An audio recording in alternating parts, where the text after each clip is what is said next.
Me parece que hoy es muy relevante, a unos días de que termine la legitimación de los contratos colectivos de trabajo que ha sido impuesta, como ya lo sabemos, en la reforma laboral, especialmente en términos del artículo 11 transitorio, pero derivado de lo que ha sido el TEMEC, que tiene plena vigencia en nuestro país y en Norteamérica.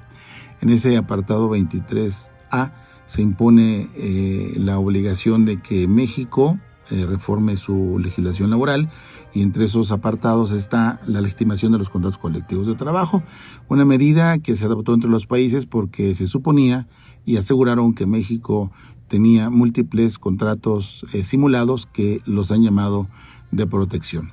Con esa intención se lleva a cabo la legitimación de estos contratos colectivos para acabar con esa supuesta simulación de que muchos argumentaron. De un universo que las autoridades mexicanas habían señalado de más de 700,000 contratos colectivos, después la bajaron a un universo de 550,000, son números aproximados, y luego finalmente hablaba de un número de 119,000 más o menos, simplemente lo hago como un comentario en relacionados.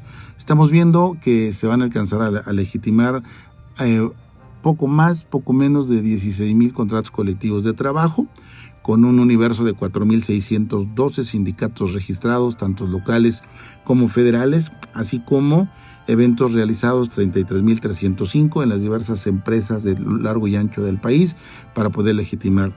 Pero aquí lo más importante es el número de trabajadores que han intervenido en estas legitimaciones, que también podemos denominar consultas al voto directo, personal y secreto del trabajador para que emita su opinión, que rebasa los 3 millones de trabajadores.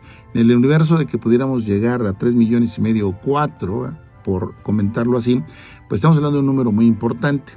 Sin embargo, estos pocos días que quedan para poder registrar eventos y luego realizarlos a más tardar el último de julio de este mismo año, pues nos limita mucho para especular. Tenemos que quedarnos con los resultados, con las legitimaciones que la Secretaría ha mencionado e informado que suceden. También acaba de anunciar que en breve emitirá y publicará una lista de los legitimados y de los no legitimados, que por cierto es una cifra aproximadamente 300 más, 300 menos eventos de contratos colectivos de trabajo que no se han legitimado. ¿Qué tan bueno o qué tan malo, qué tan acierto o desacierto ha sido para nuestro país este procedimiento impuesto por intereses extranjeros, impuesto en una ley que no fue consultada en en las partes que integran el mundo del trabajo, como son los empresarios, los trabajadores, los sindicatos, académicos? No hubo consulta para que esta ley pudiera dialogarse y consensarse y pudiera, por un lado, aprobarse y después promulgarse para que tuviera vigencia. Es una ley impuesta a capricho. ¿Qué tan bueno ha sido todo este procedimiento? Claro que tiene cosas buenas, pero tendrá otras muchas negativas. Lo bueno es que efectivamente había muchos contratos. Yo no tengo el universo exacto porque entre tanto número se pierde uno. ¿Cuál será el verdadero de lo que dijo la autoridad? ¿El primero, el segundo o la tercera estimación? Lo que sí es lo que va quedando finalmente. Es bueno porque tendremos sindicatos activos, realmente ya legitimados con el voto de los trabajadores conocedores ya de su contrato colectivo, el cual implica sus derechos prestacionales, sus condiciones de trabajo, y que también sabrán sus obligaciones un poco más allá, ¿verdad? Esos sindicatos y esos contratos activos, pues en un número importante de más de 3 millones, me parece que da una estadística positiva, al tener en cuenta que son 21,5 millones más o menos en el Seguro Social de trabajadores formales. Eso nos da un universo cerca de un 20% de esta formalidad, lo cual no es menor. Si lo llegamos a pensar, que decían que todos eran líderes corruptos, que todo eran contratos simulados, que los contratos no había un sindicalismo activo en México, pues entonces estamos cayendo muchas bocas, porque hay un verdadero sindicalismo, los trabajadores están conocedores de este tema, y en el futuro muy cercano habrá mucha actividad sindical, ¿verdad? ¿Qué les conviene a los trabajadores? Que su contrato se legitime. Claro que sí, porque aseguran sus prestaciones, aseguran que un patrón cumpla esas prestaciones por medios e instrumentos jurídicos, como es la huelga, el procedimiento de huelga para exigir la revisión anual y bianual, así como para exigir las violaciones cuando estas suceden. Hay un procedimiento jurídico que le puede favorecer al trabajador. ¿Qué está perdiendo el trabajador que de una u otra manera estaba protegido por un contrato colectivo simulado o no? Pues está perdiendo la colectividad, es decir, su derecho colectivo se está desvaneciendo porque ya no estará protegido por estos instrumentos jurídicos como pueden ser los procedimientos de huelga, ya sea simplemente para conciliar o para exigir la firma, el cumplimiento, el aumento salarial o contractual, porque queda en manos del patrón. Y el patrón podrá decidir si otorga o no otorga.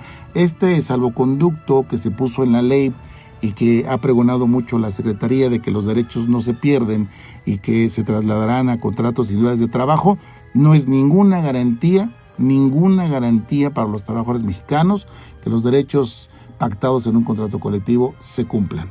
Esto es simplemente una buena intención, porque sabemos también que los patrones simulan la relación laboral, hacen contratos individuales simulados, hasta fraudulentos, en contra de los intereses de los trabajadores. Nada más que también pierden la manera de volverlos exigibles. Por ejemplo, si un trabajador no le cumplen alguna prestación de carácter prestacional, pues tendrá que demandar por la vía individual y primero tendrá que pasar por un procedimiento conciliatorio, prejudicial, y luego veremos si va a un tribunal a demandar. ¿Qué pasa cuando está protegido por un contrato colectivo de trabajo y un sindicato que lo represente? La forma de exigirlo es distinto.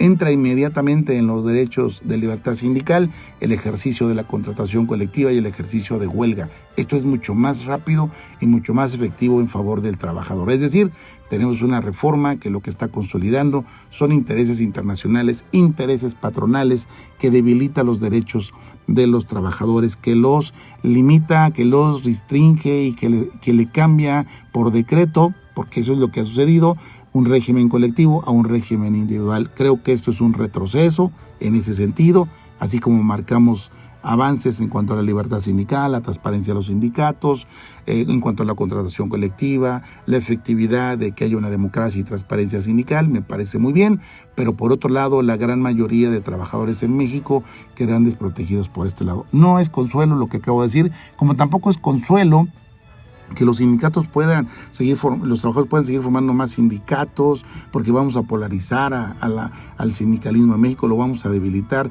Tampoco es consuelo que pudieran mañana o pasado formar un sindicato para pedir luego un contrato, porque sabemos muy bien que los contratos iniciales tienen un procedimiento tortuoso, lento, y que está sujeto a que ciertos determinadores puedan o no llevar a cabo unos trámites por parte del Centro Federal de Conciliación y Registro.